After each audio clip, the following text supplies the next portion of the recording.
Have you heard of the mysterious biblical tribe of Dan? Today we're going to embark on a fascinating journey to uncover what happened to the mysterious tribe of Dan from the Bible. These guys stir up intrigue because they're associated with serpents and known for being a little sneaky. To track down where Dan's descendants may be found today, we'll have to closely follow the trail of linguistic and historical clues left behind in ancient place names and a few key Bible verses. Some evidence suggests the tribe of Dan may have traveled across Europe by sea to settle in Greece, and their descendants could still be around today. The mysterious tribe of Dan. Who exactly were they, and where did they disappear to? Well, to unravel this mystery, we need to go way back in biblical history and follow the trail. In the Bible, Dan is described as a serpent and a lion. Genesis 49:17 states, Dan will be a serpent by the roadside, a viper along the path that bites the horse's heels so that its rider tumbles backward. The verse paints the tribe almost like highwaymen, lying in ambush and attacking travelers. Later in Deuteronomy 33:22, when Moses is blessing the tribes of Israel before he dies, he says of Dan, Dan is a lion's cub, springing out of Bashan. So now we have the serpent and the lion imagery associated with the tribe. But why are they called the Serpent Tribe? Well, when the Israelites were wandering the wilderness, they had a bad habit of complaining against God and Moses. At one point, they were fed up with the manna bread and whined, "We remember the fish we ate in Egypt at no cost. Also, the cucumbers, melons, leeks, onions, and garlic." They were missing all the great food they had in Egypt. So what does God do? He sends a bunch of venomous snakes to bite the people. Jeremiah 8:17 states, "They come to devour the land and everything in it, the city and all who dwell in it. For behold, I will send snakes among you, vipers that cannot be charmed, and they will bite you, declares the Lord." As they are dying from snake bites, the people repent and ask Moses to intervene. Moses prays, and God tells him to make a bronze snake and put it up on a pole. Anyone who looked at it would live after being bitten. The tribe of Dan may have chosen the serpent as their symbol because they were involved in fashioning and worshipping this bronze serpent rather than destroying it later, as indicated in 2 Kings 18. So the serpent association stuck. Now let's get back to the disappearing act of the tribe of Dan. They started off possessing a small territory west of Jerusalem, bordering the Mediterranean Sea, but they failed to drive out the Amorites from their land, who kept attacking them. So, since they couldn't defeat the Amorites militarily, the tribe of Dan abandoned their territory and decided to migrate northwards. On their way, they came across the town of Laish, which was peaceful and unsuspecting. The tribe of Dan massacred the people there and settled in the town, renaming it Dan. This incident is recorded in Judges 18, where it states, "Then they called out to the Danites, 'How did you find anything here?' They answered, 'Come with us, and we'll show you.' So they went with Micah's priest and discovered the people living securely and unsuspectingly. When they returned, their relatives asked them, 'How did it go?' They answered, 'Come on, let's attack them, for we saw that the land is very good.' Then the 600 Danites came out and attacked Laish with swords and overran the town. They put the city to the sword and burned down the settlement. This was extremely ruthless behavior, which might be why Genesis 49 refers to them as serpents biting at horses' heels. Their migration left them isolated, as they were at the northern frontier, far away from the rest of the tribes. They were literally off the map of Israel. In fact, when Revelation 7 lists the protective sealing of 12,000 members from each of the 12 tribes of Israel, Dan is the only tribe excluded. It seems the tribe of Dan was shunned due to their history of idolatry. In 1 Kings 12:28-30, King Jeroboam sets up a couple of golden calves as alternative worship sites so that people don't keep going to Jerusalem. He places one calf in Bethel in southern Israel and the other in Dan, at the northern extremity. The tribe of Dan fully embraced this idolatrous worship of the golden calf. So over time, as punishment, the tribe just fades from history. They assimilated into the nations they were dispersed to, including Greece. Interestingly, the legendary Spartans have quite a few similarities to the tribe of Dan. being aggressive warriors with no fear of death who would fight to the end against invaders. The Spartans worshipped Ares, the Greek god of war to whom human sacrifice was offered. Could there be a connection given the love of Danates for idolatry? Now here's where it starts getting even more fascinating. In Greek mythology, Zeus, the king of gods, has a son named Heracles, who is incredibly strong. The legends say Zeus disguises himself as the husband of Heracles' mother, but then reveals his true identity. So Heracles is actually the son of God. Ring any bells? That sounds an awful lot like the virgin birth story, doesn't it? Except it's the pagan counterfeit version. Heracles' story has been identified with the life of Samson in some Jewish traditions. And Samson, of course, is from the tribe of Dan. Heracles had to complete 12 labors. One of them was to obtain the golden apples from the garden of Hesperides, which was guarded by a 100-headed dragon named Ladon. Heracles kills the dragon and fulfilled that labor. The parallels, again, are stunning. The garden representing the Garden of Eden, the golden apples being from the tree of knowledge of good and evil, Ladon being the ancient serpent devil, and Heracles legalistically performing his works trying to gain salvation through them. Heracles had a descendant named Heraclides, who led his people to stake claim over new lands in an area called Lusitania. Does that name sound vaguely familiar?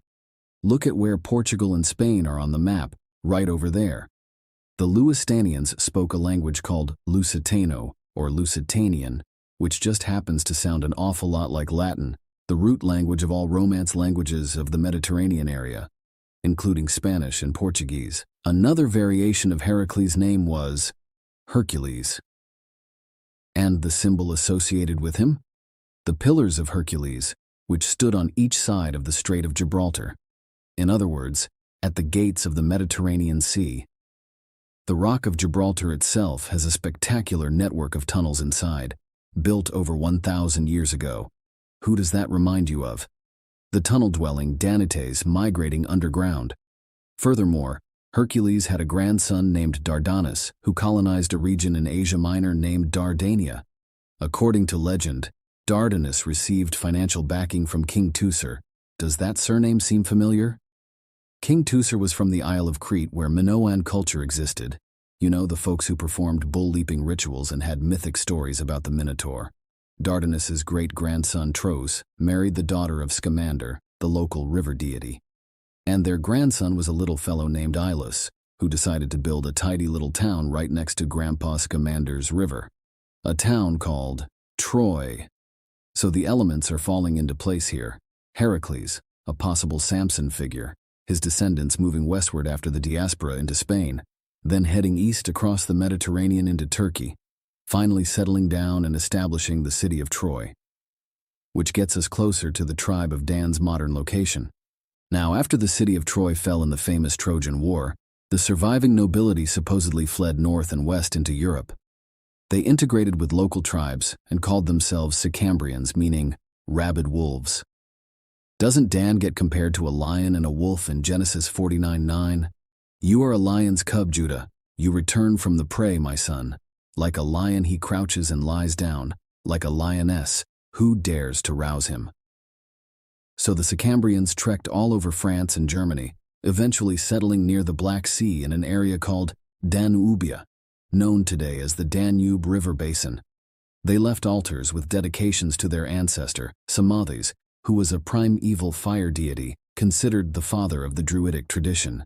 Samathes, Samson, ring any bells? There are also obscure references in these regions to the people of Poseidon as well.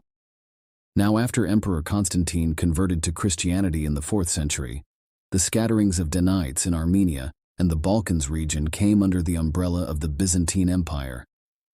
As devotion to Eastern Orthodoxy grew in the early Middle Ages, the Church sent 2 missionary brothers, Cyril and Methodius, to bring the gospel to this area. They translated the Bible into a written Slavic language, and they introduced the Eastern European tribes to a glorious alphabet based primarily on Greek letters. What was it called? The Danube script. Is it just a coincidence that the alphabet that the Danites would be first introduced to Christianity would be named after them? Doubt it. God would be weaving those tribes identified with Dan back into his plan of salvation, despite their previous idolatry. The Danube River basin then became the stomping grounds for the Bulgars, Serbs, and Croats, developing into the countries of Bulgaria, Serbia, and Croatia, all heavily Eastern Orthodox. In the late 19th century, British Israelites developed mythical histories tracing the migrations of the lost 10 tribes. Various European royal families and aristocracies were flagged as possible descendants of Danite wanderers, including the House of Hesse, which produced ruling dynasties across Europe, the Saxe-Coburg-Gotha line, which still rules Belgium today and had offspring like Prince Albert married to Queen Victoria, the Hohenzollern dynasty, which supplied all the royalty of Prussia and the German Empire, and that eagle symbol on the coat of arms of Montenegro, used because of the myth that Montenegrins descend from the tribe of Dan. Now, if these bloodlines all originated with the Serpent Tribe of Dan like British Israelism indicates, would there be any subtle proof of it left in their symbols and seals? Signs for those with eyes to see? Well, what is the official symbol apparent in 70% of city emblems in Denmark? The Dannebrog, meaning Dan's flag. It depicts a white Scandinavian cross on blood-red background. Legend says it miraculously fell from heaven during a critical Crusader battle in Estonia, when the Danes were losing. As soon as it appeared, the enemy started fleeing as if attacked by a superpower. Does this cinnamon roll-colored banner invoke any biblical imagery? Let's peer closely at the Danish royal coat of arms. Enshrined at the very center is a crowned blue lion bearing a red heart. Could the blue represent their elite status and possible semi-divine ancestry? What does the Zohar mystical work say about red signifying bloodlines from serpent-like entities? Surrounding the main crest are another 3 lions and 9 red hearts. What occultic meaning could be drawn from that number of hearts? Peeking underneath the heraldic splendor, tiny and innocuous, is a golden hammer. Thor's hammer, Mjolnir, a nod to their old pagan Norse religion. Above the shield rests the heraldic helmet with dragon-like creatures above them gazing out imperiously. Under the main area is the monarchical motto, God's help, the love of the people, Denmark's strength. But in which god are they trusting? Not finished yet. Flanking the arms are 2 crowned wild men, or woodwoozes, facing away. Mythic man-beasts symbolizing untamed nature like Bigfoot, contrasted with the regal civilization brought through Dan and his snake-human hybrid offspring, and the savagery required to slaughter and subjugate the Laish settlement in their distant past. What does their backward stare indicate about a world that will return to the chaos of former times? Shifting to Queen Elizabeth's England, what do we uncover? We already mentioned possible descent from the Sicambrian rabid wolves for the House of Windsor ancestors, but focusing just on Elizabeth's crest, what hides there? We again find rampant lions facing different directions. Is that indicative of the transient, scattered nature of the nomads? The running horse is also an ancient Dardanian symbol, favored by Queen Victoria, and consistent with Revelation 6, the tribe of Dan galloping through conquests. Finally, we come full circle to why British Israelites claimed the West was destined to rule the globe before Christ's return. It was Queen Elizabeth who officially named the Virginia settlement in honor of her alleged ancestry, the Virgin Queen. And from America would spring the paradigm shift back to intercontinental control. So there you have it. The trail of the tribe of Dan has been elaborately traced through time. Also, if you liked this video, we would appreciate if you comment and subscribe to our channel for more videos like this. Thanks for watching.